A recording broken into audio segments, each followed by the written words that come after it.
मित्रों, स्वागत है आपका न्यूज़ 24 प्राइम के टॉक शो बेबाक में। आज हम और आप चर्चा करेंगे भारत की संवैधानिक व्यवस्था के दोगले चरित्र पर। दोगला चरित्र मैं इसलिए कह रहा हूँ, हालांकि संविधान निर्माताओं का आशय और मंतव्य बड़ा स्पष्ट था, ईमानदार था, परंतु राजनीतिक स्वार्थ के चलते जिस तरह इन राजनीतिक पार्टियों ने और आज़ादी के बाद की सरकारों ने संविधान से छेड़छाड़ की, खिलवाड़ किया, उससे संविधान का एक दोगला चरित्र पैदा हुआ। जरा सोचें कि जब ज़्यादा वोट पाकर आदमी सांसद और विधायक बनता है तो क्यों कर ज़्यादा नंबर लाने वाले को नौकरी नहीं? एक बड़ा गंभीर प्रश्न है, मजाकिया भी है, लेकिन एक बड़ा गंभीर प्रश्न है, एक कटाक्ष है भारत की संवैधानिक व्यवस्था पर। आपको संसद बनना है, आपको विधायक बनना है, तो आप जितने ज़्यादा वोट लाएंगे उतने आप विधायक या सांसद बन जाएंगे। परंतु जब आप ज़्यादा नंबर लाते हैं, चाहे वो सामान्य परीक्षा प्रतियोगिता में हो या विशेष परीक्षा प्रतियोगिता में, तो वहाँ पर आरक्षण प्रभावी हो जाता है। तब आपके ज़्यादा नंबरों का कोई मायना नहीं होता। क्यों? क्या कोई पार्टी इस बात का जवाब देगी? डॉक्टर भीमराव अंबेडकर ने भी स्वतंत्रता के पहले 10 वर्षों में शिक्षा में आरक्षण की मांग की थी। डॉक्टर साहब का ये आशय था कि ये दलित, ये पीड़ित वर्ग जिसका अब तक दोहन हुआ है, जिसके साथ उत्पीड़न किया गया है, ये वर्ग शिक्षा के आधार पर अपनी श्रेष्ठता को सिद्ध करे और समाज में सम्मानजनक ढंग से स्थापित हो। नौकरी में नहीं मांगा था, ये नौकरी में आरक्षण तो इन कांग्रेसियों की देन है। और कोड़ में खाज, वोट बैंक राजनीति के लिए इस भाजपा सरकार ने प्रमोशन में रिजर्वेशन ला दिया। मैं आरक्षण का विरोध नहीं करता, निसंदेह आरक्षण मिलना चाहिए, लेकिन किसको और क्यों? जो आदमी आर्थिक आधार पर कमजोर है उसको शिक्षा में आरक्षण मिलना चाहिए। उसको आरक्षण मिलना चाहिए कि वो पढ़ लिख करके सस्ती से सस्ती शिक्षा पा करके अपनी श्रेष्ठता को सिद्ध करे और समाज में सम्मानजनक ढंग से स्थापित हो। एक सामान्य बात आपसे पूछना चाहता हूँ, जब किसी आप कार्यालय में जाते हैं और जब अधिकारी का नाम आप देखते हैं तो सबसे पहले आपके मन में क्या भाव आता है? अपने से ईमानदार होइएगा, क्या आप उस नाम को देख करके सम्मान मन में ला पाते? नहीं।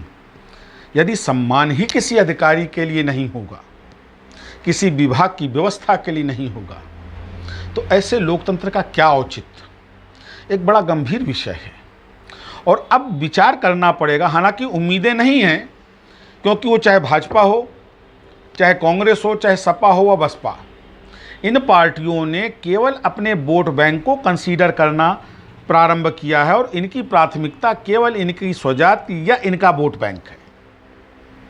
हाल का ही मामला देख लीजिए कि जिस सवर्ण वर्ग ने, जिस मध्यम वर्ग ने भाजपा को भाजपा का स्वरूप दिया, आज भाजपा की सरकारें उसी मध्यम वर्ग और उसी सवर्ण वर्ग का दोहन कर रही हैं।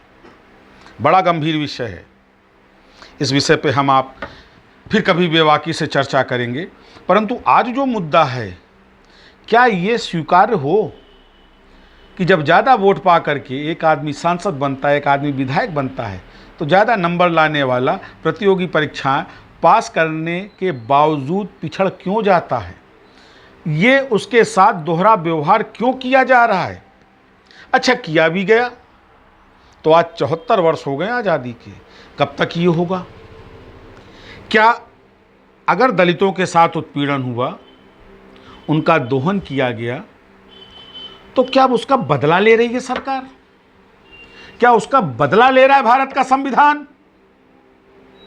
यदि यह मंतव्य है भारत के संविधान का और यह मंतव्य भारत की सरकारों का और राजनीतिक पार्टियों का, तो अब समय आ गया है कि ऐसी व्यवस्था को नकारा जाना चाहिए। हम इसलिए वोट नहीं देते हैं कि हमारे वोट से आप सत्ता में आए और उसके बाद हमारा ही दोहन करें। क्या सरकार बता पाएगी क्यों कर वकालतनामे में जाति का विधान है? अगर सरकार जाति व्यवस्था खत्म करना चाहती है तो क्यों कर जात आधारित प्रमाण पत्र जारी किए जाते हैं?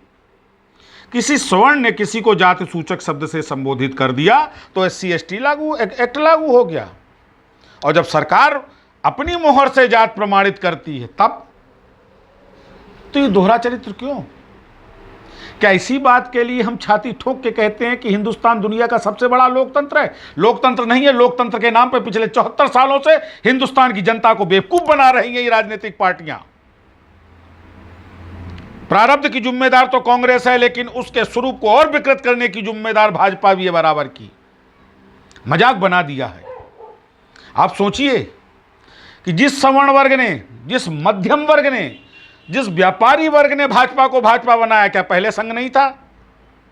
मिसेस गांधी के टाइम पे क्यों नहीं सरवाइव कर पाया?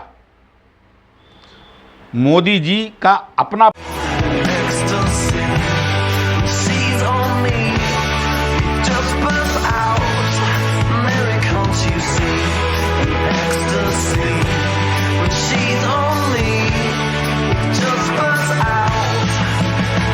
प्रभाव इतना नहीं था जितना कि इन व्यवस्थाओं से पीड़ित होकर के इस मध्यम वर्ग ने, इस सवर्ण वर्ग ने, इस व्यापारी वर्ग ने भाजपा को समर्थन दिया। उससे हमारे नेता तैयार हुए माननीय मोदी जी। और आज मोदी जी ने क्या दिया इस सवर्ण वर्ग को, इस मध्यम वर्ग को, इस व्यापारी वर्ग को? अगर आपको याद हो, इस चुनाव से पहले खुल करके यही सरकार कहती थी कि व्यापारी चोर है। क्या आप ईमानदार हैं? दूसरे पे जब आप एक उंगली उठाते हैं तो तीन आपकी तरफ होती है। ये सोचना चाहिए भाजपा के नेताओं को। आप अपना आधार कहीं ऐसा तो नहीं खोने जा रहे हो? क्योंकि मुझे याद आता है कि एक बार साधु समाज ने गौ हत्याओं को लेकर के संसद पे प्रदर्शन किया था। उस समय भारत की प्रधानमंत्री माननीय इंदिरा गांधी थी और उस प्रदर्शन का नेतृत्व करपात्री जी महाराज कर रहे थे। और तत्कालीन कांग्रेस सरकार ने 240 या 242 साधुओं की हत्या करवाई थी। आज भी परिस्थितियां कमोबेश इतर नहीं है। उत्तर प्रदेश में मात्र ब्राह्मण समाज में केवल अपराधी रह गया है, जिसको उत्तर प्रदेश की राम राज्य मानने वाली सरकार खुल के मरवा रही है, खत्म करवा रही है। ऐसा ना हो कि इसके दूरगामी परिणाम भावी भविष्य में भाजपा को देखने पड़े। अभी भी समय है। भाजपा अपनी सोच को, अपने नज़रिए को परिवर्तित करे। भाजपा स्वीकार करे, क्योंकि कांग्रेस ने तो नहीं किया और ना करने का प्रतिफल मिला कि जिस पार्टी ने 57 साल देश पे राज किया, आज वो पार्टी अपने अस्तित्व को बचाने के लिए संघर्ष कर रही है। कहीं कमोबेश यही स्थिति भाजपा की उत्पन्न ना हो, क्योंकि हिंदू मुस्लिम मुद्दा ज़्यादा दिन नहीं चलने वाला। ये सही है कि भाजपा का IT सेल केवल इसी मुद्दे के आधार पर भारत कि समाज में विभेद उत्पन्न कर रहा है, अपनी सरकारें बना रहा है। लेकिन ये मुद्दा स्थायी मुद्दा नहीं है। जिस तरह 370 स्थायी नहीं थी, जिस तरह राम मंदिर का मुद्दा स्थायी नहीं था, आज खत्म, उस तरह ये मुद्दा भी स्थायी नहीं होगा। सोचना पड़ेगा भाजपा के शीर्षस्थ नेतृत्व को, सोचना पड़ेगा संघ को कि कहीं उनके नेताओं के इस तरीके की सोच इन पार्टियों के अस्तित्व को न खत्म करे। आने वाले समय में फिर ऐसे ही किसी विषय पर हमारी आपकी विभाग चर्चा होगी। आप हमारा चैनल सब्सक्राइब करें और लाइक करें। नमस्कार।